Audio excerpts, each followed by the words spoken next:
All right, so this is kind of a little fun section. We're going to talk about zeros and their multiplicities. Zeros are, no spoiler. Let's get the definition, all right? Definition. If a polynomial function has a factor, we've been factoring polynomial functions all day, or whatever your day is, my day has been, has a factor of x minus h to the pth power, and we say h is a zero of multiplicity p. All right, so when we factor, the zero is just the x-intercept. All right, the multiplicity is just how many times does that x-intercept happen? How many multiples of that intercept do we have? All right, and this has a really cool graphical representation. So let's look at a parabola. Let's maybe say this not a parabola. Let's look at some polynomial. Let's give it some factors. All right, let's give it the factor of x minus 2, x plus 3, x minus 5 or something. I don't know. This is a parabola. Why do I keep saying that? Polynomial. This is a polynomial, and all of these roots have multiplicity 1, right? All the exponents of each factor has multiplicity 1. Well, what happens? Let's look specifically right here. Keep your eyes honed in on here. I'm going to change the multiplicity from 1 to 2 and see how this point changes. Well, there's still the same 0, right? X minus 5 is still a factor, but now it happens twice instead of once. Once, twice. What's happening at this point? It's still an intercept, but when the multiplicity is 1, it just crosses right through. When the multiplicity is 2, it bounces off. When the multiplicity is 3, it's crossing like a cubic, kind of. Let's zoom in on this. Let's see what's happening. Oh, this is going to make your eyes feel weird. Maybe look away. Let's zoom in on this root. When the multiplicity is when the multiplicity is 3, and we really zoom in, what does it look like around here? Locally, it looks like a cubic function. When the multiplicity is 2, whoa, look what that looks like. When you really home in on it, multiplicity is 2, it looks like a parabola at that 0. When it's 1, it kind of looks like a line. A little bit of a curvy line. We could zoom in even more and see this even more. But that's essentially what's happening. What about multiplicity, higher multiplicities? So 1 is kind of like a line. 2 is kind of like a parabola. 3 is like a cubic function. 4, well, kind of like a flatter parabola, right? 5, kind of like a flatter cubic. 6, an even flatter parabola. And so on. So there's a lot of really kind of fun things that are going on here with zeros and their multiplicities. I could talk about it for a really long time, but I'm going to try to keep things short and sweet. Let's summarize this thing. And it can be a great idea if you want to go to Desmos and just play around, type this stuff in. Say, what happens if I change these exponents? It changes the multiplicities. What happens locally around that 0, around that x-intercept? And what happens elsewhere? Can be a good thing to explore and a good way to learn. All right, but let's summarize what we kind of talked about here. We got some properties here, right? If p is equal to 1, then locally, right, the 0, the intercept crosses with a line, okay? Function crosses kind of like a line. This is a little informal, right? Our function is going to cross kind of like this. Or it might cross, right? We don't know whether it's going up or whether it's going down. And then again, p is equal to 2. The function crosses. Function doesn't cross at all, actually. Function bounces, kind of like a parabola, or like x squared. All right, we saw that as well. Kind of bounce like this. Again, we're looking at local behavior here. Not end behavior, but locally, if we zoom in, what's happening? P equals 3. The function crosses kind of like x cubed. Again, kind of looked like this locally.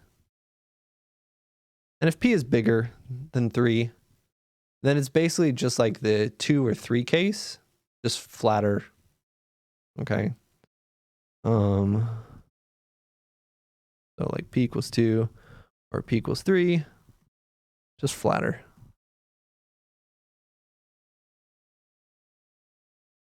All right, so if it's even, it'll look like a flatter thing. And if it's odd, it'll look like a flatter odd. All right. Let's use this with some problems. Next page. Let's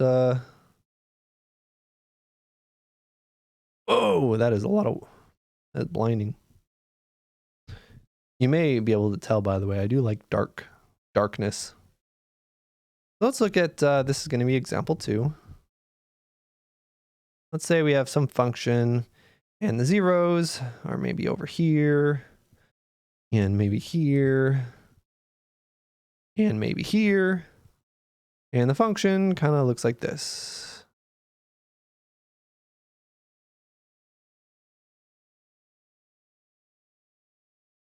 Let's call this f of x. And the example says, find the zeros and their multiplicity.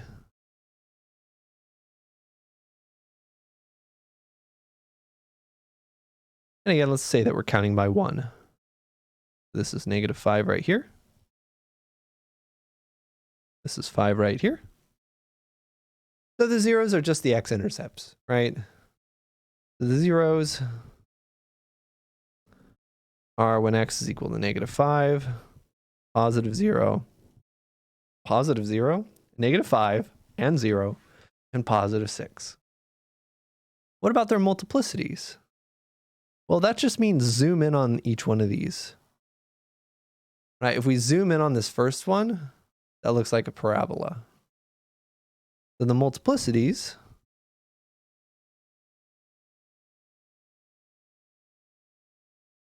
-5 is going to have a multiplicity of 2 because it behaves like a parabola locally. Locally, what is this behaving like? A line. The next one's going to have multiplicity 1. And the last one, locally, behaving like a cubic function. All right, actually, I'm going to keep these red marks on here to kind of show this off. The last multiplicity is going to be 3. And right, respectively, that just shows that the order that we're listing our intercepts is the same as the order we're listing the multiplicities.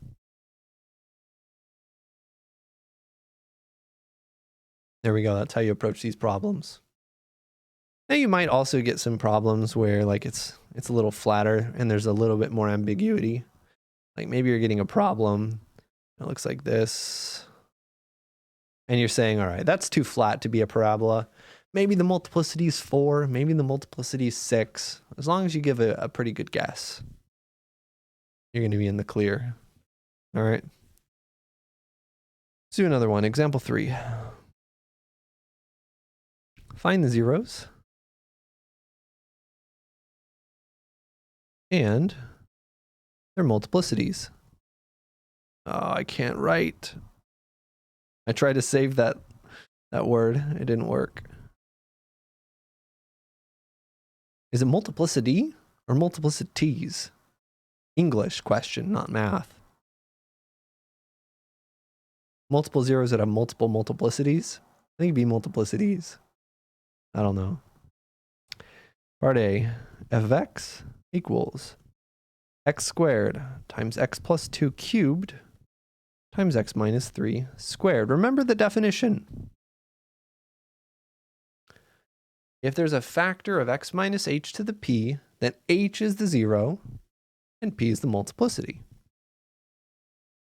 Well, this isn't in that form, but you could write this as x minus 0 squared if you wanted.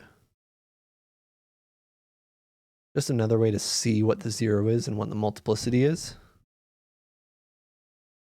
So the zeros are x is equal to 0, x equals negative 2, x equals positive 3, 0, negative 2, positive 3, with multiplicities of 2, 3, and 2, respectively. 2, 3, and 2. All right, there we go. And that's all there is to it. They can be slightly trickier versions though, so let's look at the trickier problems. Try to pause the video after I list these and see if you can identify the trick before you've seen it. If not though, that's okay. We'll talk about it together. F of x equals 3x to the fourth plus 6x cubed plus 3x squared. So in order to find zeros and multiplicities, we have to find the zeros. We have to factor, right? We're going to have to factor this one. Start with pulling out the greatest common factor, the biggest thing they all have in common. They all have a 3, and they all have an x squared. That leaves us with an x squared plus a 2x plus a 1. Can kind of check your answer, distribute in your head. 3x to the fourth plus 6x cubed plus 3x squared. Great. All right. Check each one of these in your head or on your paper. Let's keep factoring. This is a trinomial with leading coefficient 1. Has to be x and x. What adds to 1? Sorry, what multiplies to 1 and adds to 2? Positive 1 and positive 1. Oh, I see. This is 3 times x squared times x plus 1 cubed. So again, what are our zeros? Our zeros are x equals 0 and x equals negative 1. What are the multiplicities? How many times does 0 happen? Twice. How many times does negative 1 happen? Twice. That 3 has nothing to do with it. 3 is just a vertical stretch. Doesn't change the shape. Just, well, it stretches it out a little bit. That's it. And if you graph this, you'd probably graph something that looks a little something like this. We know the end behavior. We know it's bouncing off the x-axis right here, kind of like a parabola at those two locations. Looks something like that. All right. Good way to check your answer with these ones is by graphing it. We'll do that in the last one. F of x equals 2x plus 1 cubed times 9x squared minus 6x plus 1. Well, this first part is factored all the way. That's good. Second part is not factored. Let's try to factor that second part. You can use the AC method. You can use the guess and check method. Or you can say, look, this first thing's a perfect square and this last thing's a perfect square. This whole thing might be a perfect square. There's a formula that says a plus b squared is equal to a squared plus 2ab plus b squared. This is a good way to check whether something's a perfect square. That's a b squared. It's getting a little cut off. But the way to check is say a is 3x, b is 1, Has to be a negative. That middle term is negative. So this is our guess. Is the middle term 2 times a times b?